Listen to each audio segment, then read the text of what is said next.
Assalamualaikum warahmatullahi wabarakatuh. Halo, perkenalkan nama saya Gelsi Gevira Salsabila dari jurusan Manajemen Universitas Pancasakti. Di video kali ini saya akan memaparkan materi mata kuliah PPKN dengan judul materi Identitas Nasional yang dibimbing langsung oleh dosen saya yakni Ibu Fitriah Mulyati, Magister Pendidikan. So, nikmati videonya ya teman-teman. Yang pertama, kita akan membahas tentang pengertian dari identitas nasional. Identitas merupakan jati diri yang telah melekat, kemudian dapat membentuk sebuah ciri khas. Setiap negara memiliki identitas yang dapat membedakannya dari negara lain. Kata nasional adalah identitas yang melekat pada kelompok-kelompok yang terikat karena kesamaan, baik kesamaan budaya, agama, fisik, keinginan, atau cita-cita. Pengertian selanjutnya adalah identitas nasional.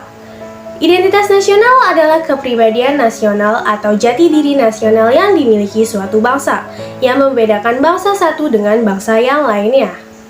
Negara Kesatuan Republik Indonesia memiliki identitas yang telah melekat melalui nilai-nilai budaya yang ada di berbagai daerah, yang kemudian menjadi satu kesatuan utuh dalam sebuah negara yang kemudian menjadi identitas nasional. Selanjutnya adalah Kailan pada tahun 2007 mengatakan, identitas nasional pada hakikatnya adalah manifestasi nilai-nilai budaya yang tumbuh dan berkembang dalam aspek kehidupan suatu bangsa atau nation. Dengan ciri khas dan ciri khas tadi, suatu bangsa berbeda dengan bangsa lain dalam kehidupannya. Selanjutnya, tujuan dari identitas nasional. Yang pertama adalah identitas nasional bertujuan untuk mempertahankan kesatuan sebuah negara, pembeda dari negara lain, landasan negara, komandan alat pemersatu bangsa. Indonesia memiliki berbagai macam suku ras, agama, dan kebudayaan. 2. Identitas nasional kemudian hadir untuk mempersatukan keberagaman masyarakat tersebut. Identitas nasional juga menjadi salah satu ciri khas sebuah negara. Dengan ciri khas tersebut, Indonesia dapat mudah dikenali oleh negara-negara lain yang ada di seluruh dunia. Oke, selanjutnya adalah jenis-jenis dari identitas nasional. 1. Identitas fundamental bisa diartikan sebagai hal yang pokok.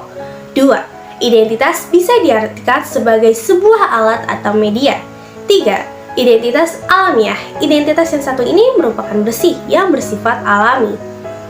Lalu yang selanjutnya adalah faktor-faktor identitas nasional. Yang pertama, faktor objektif. Faktor ini meliputi faktor geografis dan demografis. 2. Faktor subjektif. Faktor ini meliputi faktor sosial, politik, kebudayaan, dan juga sejarah yang dimiliki oleh bangsa Indonesia. Yang ketiga, faktor primer. Faktor ini meliputi etnis, teritorial, bahasa, dan juga agama. Yang keempat adalah faktor pendorong. Faktor ini meliputi komunikasi dan teknologi seperti lahirnya angkatan bersenjata dalam kehidupan negara. Selanjutnya adalah keterkaitan identitas nasional dengan globalisasi. Era globalisasi dapat berpengaruh terhadap nilai-nilai budaya bangsa Indonesia. Era globalisasi tersebut mau tidak mau, suka tidak suka, telah datang dan menggeser nilai-nilai yang telah ada. Nilai tersebut adalah bersifat positif dan ada pula yang bersifat negatif. Semua ini merupakan ancaman tantangan dan sekaligus sebagai peluang bagi bangsa Indonesia untuk berkreasi dan berinovasi di segala aspek kehidupan. Selanjutnya kita akan membahas Pancasila sebagai kepribadian dan identitas. 1. Bangsa Indonesia sebagai salah satu bangsa dari masyarakat internasional memiliki sejarah serta prinsip dalam hidupnya yang berbeda-beda dengan bangsa-bangsa lain di seluruh dunia. 2. Prinsip-prinsip dasar itu ditemukan oleh para pendiri bangsa yang diangkat dari filsafat hidup bangsa Indonesia, yang kemudian diabstrakasikan menjadi suatu prinsip dasar filsafat yakni Pancasila. Selanjutnya adalah keterkaitan identitas nasional dengan integritas nasional Indonesia. Sangat berbeda dengan proklamasi kemerdekaan pada tanggal 17 Agustus tahun 1945 sebelum proklamasi tersebut. Setelah didasari keinginan kuat dari seluruh elemen bangsa Indonesia untuk bersatu dengan mewujudkan suatu cita-cita, yakni bertanah air satu, tanah air Indonesia. berbangsa satu, bangsa Indonesia, dan menggunakan bahasa Melayu sebagai bahasa persatuan. Baiklah, yang selanjutnya adalah faktor yang mendukung kelahiran identitas nasional. Robert de Ventas mengemukakan teori tentang munculnya identitas nasional suatu bangsa sebagai hasil interaksi historis antara 4 faktor penting, yakni faktor primer, faktor pendorong, faktor penarik, dan faktor reaktif. Yang pertama adalah faktor primer, yakni faktor yang mencakup etnisitas, teritorial, bahasa, agama, dan sejenisnya. Bagi bangsa Indonesia yang tersusun atas berbagai macam etnis, bahasa, agama, wilayah beserta bahasa daerah merupakan suatu kesatuan meskipun berbeda-beda dengan ciri khas masing-masing. Lalu, yang kedua adalah faktor mendorong, yakni faktor yang meliputi pembangunan komunikasi dan teknologi, lahirnya angkatan bersenjata modern, dan pembangunan lainnya dalam kehidupan bernegara.